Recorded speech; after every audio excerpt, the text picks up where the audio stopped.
I'll start off with a couple of questions.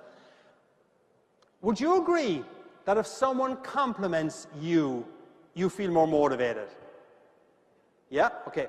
Would you agree that if someone compliments you, you feel a closer attachment to that person? Yeah? Okay. Let's flip it. Would you agree that if you compliment someone, they're likely to feel more motivated? Yeah? Second question. Would you agree that if you compliment someone, they're likely to feel a better association and attachment to you? Yeah? All right. So, the first micro goal, we'll take that question and we will adopt it as a micro goal. And the micro goal is that you understand the power of the compliment. The micro goal is that when I get back to work on, let's say it's Monday or Tuesday, my micro goal is I will walk into work and I will compliment one colleague.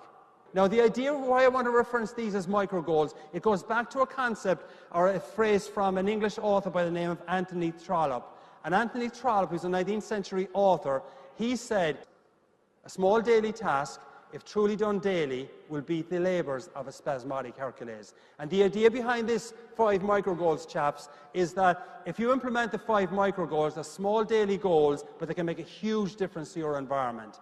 And some of you are probably wondering, why does he keep referring to us as chaps? Yes, you see, you're wondering, aren't you? Right. Now, chaps is a kind of an Irish-English phrase that refers to colleagues or friends.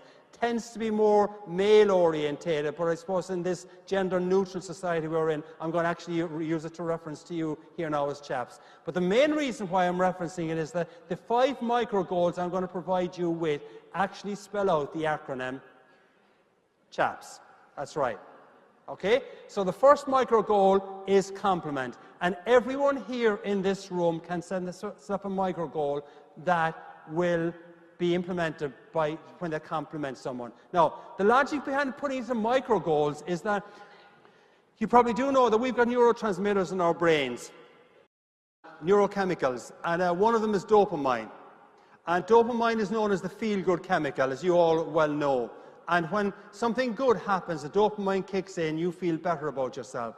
The logic of treating these as goals is that if you set yourself a micro goal that I will compliment one person when I go back to work, when you actually hear yourself complimenting that one person, you're going to hear yourself saying, hey, I achieved my micro goal. You're going to feel better about yourself. But what about the person you've complimented? How do you think they're going to feel? Positive, upbeat, happy, and more prepared to work with you.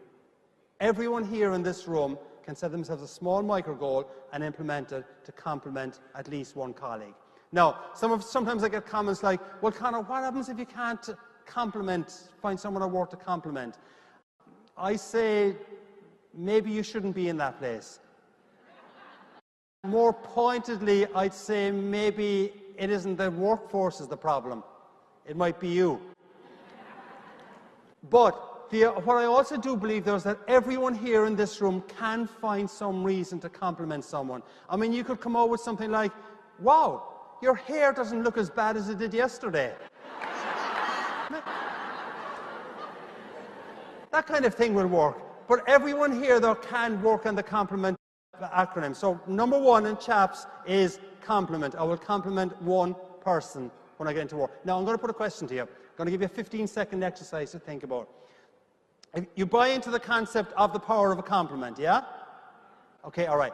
Think of one person, when you go back to the workplace, to the hospital, to the facility, to the ward, think of one person that you will compliment. You got it?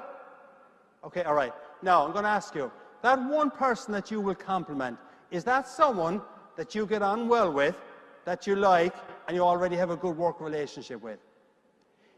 For this to be even more effective, is think of the person that you don't necessarily get on that well with.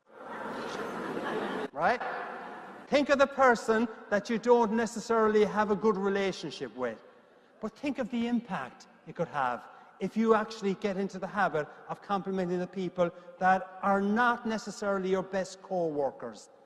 It works. Don't just fall into the trap of complimenting the person that you like.